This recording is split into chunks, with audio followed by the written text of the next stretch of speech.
Hi, welcome to Mauni Civil Academy. Today topic is RCC. What is meant by RCC? RCC அப்படி என்றால் என்ன? RCC concrete and steel combinations of two materials. இந்த காங்கிரீட்டும் இந்த கம்பியும் சேர்ந்தது தான் RCC. காங்கிரீட்டில் எப்படி நம்ம என்னென்ன மெட்டீரியல் யூஸ் பண்ணுறோம்னு பார்த்தீங்கன்னா cement, coarse aggregate, fine aggregate, sand, water and admixtures இதெல்லாம் யூஸ் பண்ணி தான் நம்ம வந்து காங்கிரீட் ரெடி பண்ணுறோம். அப்புறம் அதோட நம்ம ஸ்டீல் சேர்த்தோன்னா அதுதாங்க RCC, reinforce cement concrete. Next topic is steel.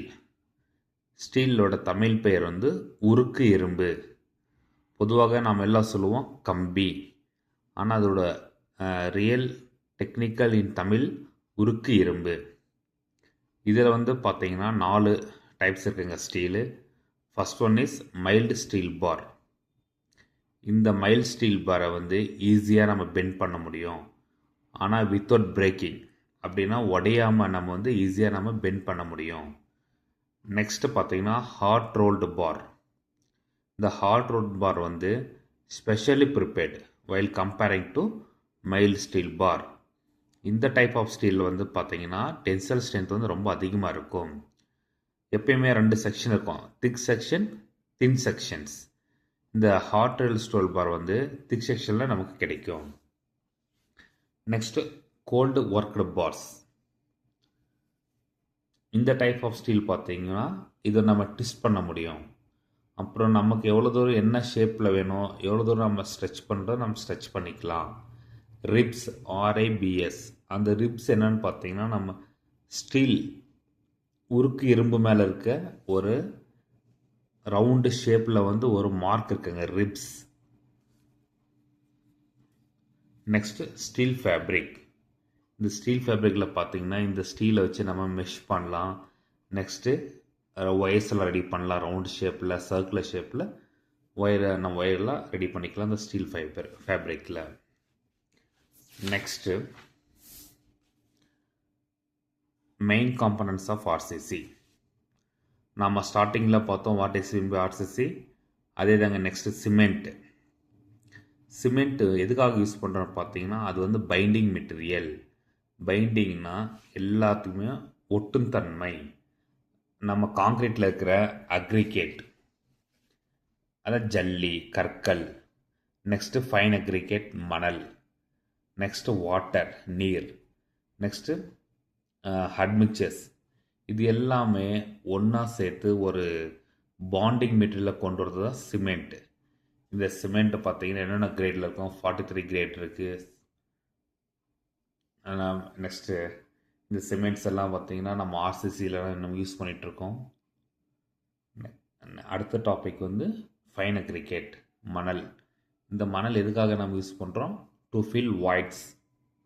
இப்போ 2 ஜல்லிக்கு இடையில் வந்து சின்ன சின்ன ஒரு கேப் இருக்கும் பாருங்கள், அதுக்கு பேர் தான் வாய்ட்ஸ். அந்த வாய்ட்ஸ் எல்லாம் நம்ம இந்த சின்ன மெட்டீரியல் வச்சு நம்ம ஃபில் பண்ண போகிறோம். Next course aggregate. Course aggregate எதுக்காக, அதோட ஃபங்க்ஷன்ஸ் என்ன இருக்குது, பல்க் அண்ட் கம்ப்ரெசிவ் ஸ்ட்ரென்த். இப்போ நம்ம பில்டிங்கில் இன்றைக்கி நம்ம கான்க்ரீட் போர் பண்ணும்போது க்யூப் போடுவோம், க்யூப். அந்த க்யூப் எதுக்காகனா compressive strength for 7 days, 14 days and 28 days. அது கோர்ஸ் அக்ரிகேட்டு தான் நமக்கு வந்து கம்ப்ரெசிவ் ஸ்ட்ரென்த்து தரது முக்கியமான காரணம். Next water. தண்ணி எதுக்காக நம்ம கான்க்ரீட்டில் ஆட் பண்ணுறோம், சிமெண்ட் ஹைட்ரேஷன் அண்டு மிக்சிங். தண்ணி இருந்தால் தான் எல்லா மெட்டீரியல்ஸும் நம்ம மிக்ஸ் பண்ண முடியும். அதோட சிமெண்ட்டோட ஹைட்ரேஷன், சிமெண்ட்டில் இருக்கிற கெமிக்கல் ப்ராப்பர்ட்டிஸ் அது வெளியே வந்து எல்லா இருக்க மெட்டீரியல் கூட வந்து சேர்ந்து அதோட ஹைட்ரேஷன் ஆகும். Steel to resist tension, bending, cracking.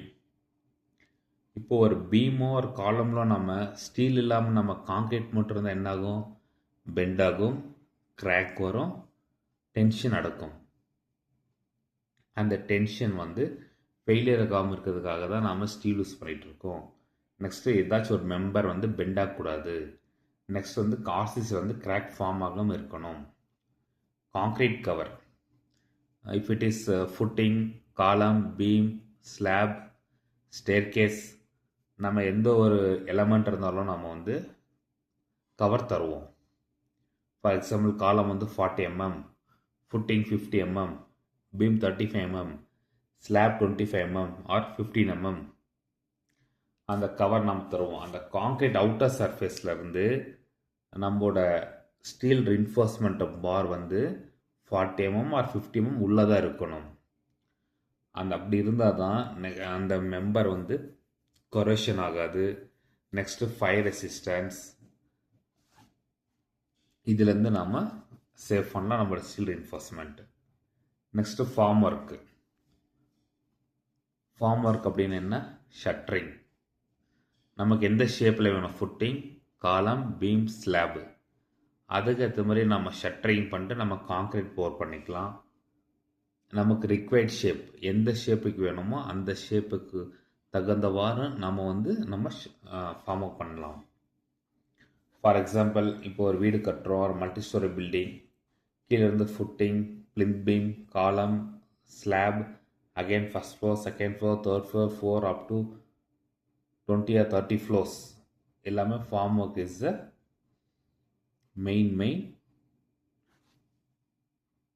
நம்மளோட ஸ்ட்ரக்சர் கம்ப்ளீட் பண்ணுறதுக்கு ஃபார்ம் ஒர்க் வேணும். Next curing. இப்போ 7 days எல்லாம் நம்ம க்யூர் பண்ணுவோம், 14 days எல்லாம் க்யூரிங் பண்ணுவோம். அந்த க்யூரிங் எதுக்காக? அந்த கான்கிரீட்டில் இருக்க to achieve a strength and durability and சிமெண்ட்டோட ஹைட்ரேஷன் ஆகிறதுக்கு தான் நம்ம க்யூரிங் பண்ணுவோம். Next, what are the types of footings? இந்த டைப்ஸ் ஆஃப் ஃபுட்டிங்கில் நான் வந்து ஜஸ்ட் ஒரு 5 டைப் ஆஃப் ஃபுட்டிங் மட்டும் தான் நான் வந்து நோட்ஸ் எடுத்திருக்கேன். ஃபஸ்ட்டு இருக்க ஃபுட்டிங் பார்த்தீங்கன்னா ஐசோலேட்டட் ஃபுட்டிங். அதில் ஒரே ஒரு ஃபுட்டிங் மட்டும்தான் இருக்கும், ஒரே ஒரு காலம் மட்டும்தான் இருக்கும். ஐசோலேட்டட் ஃபுட்டிங் சொல்லலாம் ஆர் சிங்கிள் ஃபுட்டிங் சொல்லலாம். கம்பைன் ஃபுட்டிங், ஒரே ஃபுட்டிங்கில் 1 or more காலம்ஸ், 1 அதற்கு மேலே 2, 3 இருக்க காலம் எல்லாம் வந்து நம்ம கம்பைன் ஃபுட்டிங் சொல்லுவோம். ஒரே ஃபுட்டிங்கில் இத்தனை காலம்ஸ் இருக்கும். ட்ரெபசாய்டல் ஃபுட்டிங், இந்த மாதிரி டைப் ஆஃப் ஃபுட்டிங்ஸ் எல்லாம் வந்து பார்த்திங்கன்னா லோட் டிஸ்ட்ரிபியூஷன். நெக்ஸ்ட்டு வந்து எங்கள் ஏரியா வந்து இரெகுலர் ஷேப்பில் இருக்கோ அதுக்கேற்ற மாதிரி இந்த ட்ரெபசாய்டல் ஃபுட்டிங் நம்ம டிசைன் பண்ணி நம்ம கன்ஸ்ட்ரக்ஷன் பண்ணலாம். Next footing is mat or raft.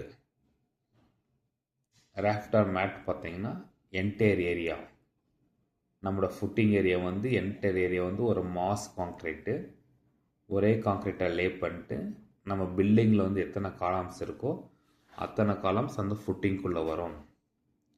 இது வந்து எங்கே நம்ம பண்ணோம் பார்த்திங்கன்னா லோ பியரிங் கெப்பாசிட்டி. நெக்ஸ்ட்டு சாயிலோட ஸ்ட்ரென்த் எங்கே ரொம்ப கம்மியாக இருக்கோ அங்கெல்லாம் நம்ம ப்ரொவைட் பண்ணலாம். நெக்ஸ்ட்டு வந்து பில்டிங்கோட ஹைரேஸ் பில்டிங்ஸோட வந்து even total settlement of the building, ஃபுட்டிங்கோட டோட்டல் செட்டில்மெண்ட் வந்து ஒரே மாதிரி செட்டில் ஆகும், அன்ஈக்குவல் செட்டில்மெண்ட் ஆகாது. அடுத்து வந்து பார்த்திங்கன்னா வால், ரிட்டர்னிங் வால். எல்லாவோட பில்டிங்ஸில் வந்து ஆல் ஓவர் அவுட்டர் சைடில் வந்து நம்ம ரிட்டர்னிங் வால் பண்ணுவோம். பிகாஸ் அவரோட பக்கத்தில் இருக்க சாயில் வந்து ஸ்லைட் ஆகக்கூடாது, லேண்ட் ஸ்லைட் ஆகக்கூடாது. பேஸ்மெண்ட்டில் வந்து பார்த்திங்கன்னா ரிட்டர்னிங் வால் இருக்கும். ஆர் அதர்வைஸ் அபோவ் கிரவுண்டில் நம்ம வந்து ரிட்டர்னிங் வால் பண்ணுவோம். அந்த வால்க்கு கீழே வந்து நம்ம ராஃப்ட்னு சொல்லுவோம், RAFT, raft. Or otherwise it is called strip footing. Thanks for வாட்சிங் திஸ் வீடியோ. நம்ம அடுத்த வீடியோவில் வேறு ஏதாச்சும் ஒரு டாப்பிக்கில் இருந்து உங்களுக்கு நான் நோட்ஸ் எடுத்துட்டு நான் சொல்லித்தர போகிறேன். இன்னும் சற்று கொஞ்ச நாளில் வந்து நான் போட் டீச்சிங் வர போகிறேங்க. தேங்க்யூ.